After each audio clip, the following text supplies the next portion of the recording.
ஸ்ரீமதி ராமானுஜாய நமக. சாந்தாகாரம் புஜகசயனம் பத்மநாபம் சுரேஷம் விஸ்வாதாரம் ககனசதிருஷம் மேகவர்ணம் சுபாங்கம் லக்ஷ்மீகாந்தம் கமலநயனம் யோகிஹ்ருத்யானகம்யம் வந்தே விஷ்ணும் பவபயஹரம் சர்வலோகைகநாதம். நாள்தோறும் பகவத்கீதையில் நம்ம 5வது அத்தியாயத்தில் 6வது ஸ்லோகம் வரைக்கும் பார்த்துருக்கோம். பகவான் கர்மயோகத்துக்கும் ஞான யோகத்துக்கும் நடுவில் கம்பேரிசன் வேண்டாம், அதாவது இது வேற அது வேற அப்படின்ற அந்த குழப்பங்கள்லாம் வேண்டாம்.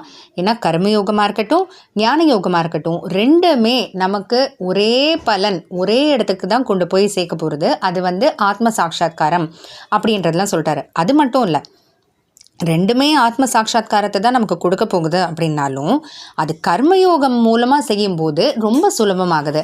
ஏன்னா கர்மயோகத்துக்கு ஞான யோகத்தை போல் புலனடக்கம் மனசு அடக்கம்லாம் தேவையில்லை.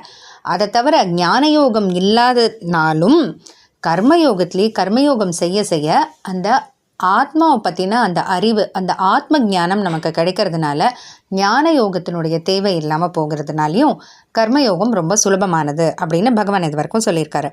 இப்போ அடுத்து 7வது ஸ்லோகம். சரி, கர்மயோகம் சுலபமானது, கர்மயோகம் நமக்கு ஆத்ம சாட்சா்காரம் கொடுக்கும் அப்படின்ட்டு எல்லாம் சொல்கிறாரு.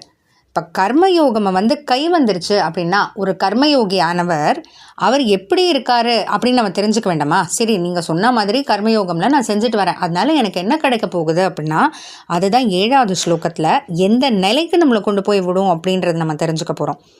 யோகயுக்தோ விஷுத்தாத்மா விஜிதாத்மா ஜிதேந்திரியः சர்வபூதாத்ம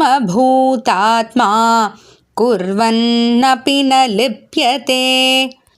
யோகயுக்தः, யோகன்றது இந்த இடத்துல கர்மயோகம். யோகயுக்தः அப்படின்னா கர்மயோகம் கை வந்த ஒருத்தர். விஷுத்தாத்மா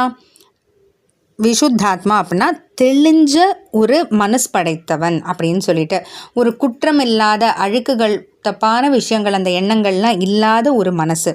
விஜிதாத்மானா மனசை ஜெயித்தவங்க. ஜிதேந்திரியனா புலன்களையும், ஏன்னா இந்திரியனா புலன் நம்ம பார்த்தோம் இல்லையா, ஜிதேந்திரியனா புலன்களையும் ஜெயிச்சவர், புலன்களை தன்னோட வசத்துக்கு கொண்டு வந்திருக்கக்கூடியவர். இப்படிப்பட்ட ஒருத்தர் எப்படி இருக்காருன்னா சர்வபூத எல்லா ஜீவராசிகளையும் ஆத்மபூத தனக்கு சமமாக நினைக்கக்கூடிய அந்த மனம், அந்த ஒரு நிலை வருது அவங்களோட மனசு. அப்படிப்பட்டவங்க குர்வன் அப்பி தன்னுடைய கர்மாக்களை செஞ்சுக்கிட்டே வந்தாலும் ந லப்யத்தே, எந்த பாவங்கள் தோஷங்கள் அவனை தீண்டாது. ஏன்னா தேகமே ஆத்மா, நம்மளோட உடலே தான் ஆத்மா, உடலே தான் நான் அப்படின்ற அந்த ஒரு மயக்கம், அந்த குழப்பம் அவங்களுக்கு இல்லாததுனால, அதையும் தவிர தான் ஆத்மான்றது மட்டும் இல்லாமல் எல்லா ஜீவராசிகளுக்குள்ளேயும் ஆத்மா தானே இருக்குது.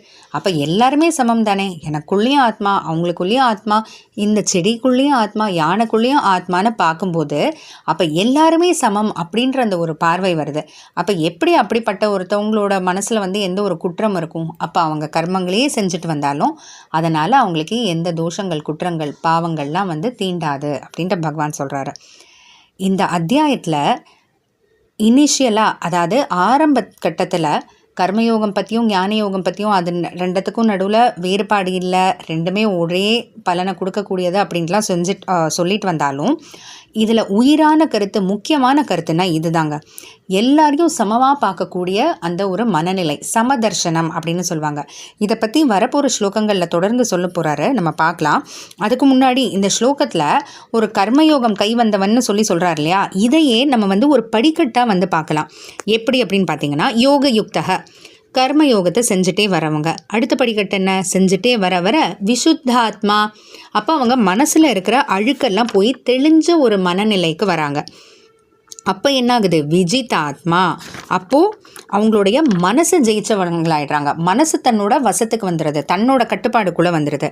அப்போ என்ன ஆகும், ஜிதேந்திரியக, அப்போது மனசு எப்போ தன்னோட கட்டுப்பாடுக்குள்ளே இருக்கோ அப்போ மனசு போகிற போக்கில் தானே புலன்கள் போடும், புலன்களும் தன்னோட கட்டுப்பாட்டுக்குள்ளே வந்துடும். அப்படிப்பட்டவங்களுக்கு என்ன ஆகுது, அடுத்த படிக்கட்டு என்ன, சமதர்ஷனம், எல்லாரையுமே ஒன்றா பார்க்க ஆரம்பிச்சிடுறாங்கன்றது இது அழகான ஒரு படிக்கட்டு இந்த ஸ்லோகம் மூலமாக பகவான் நமக்கு சொல்கிறாரு. தொடர்ந்து பார்க்கலாம். ஜெய் ஸ்ரீ கிருஷ்ணன்.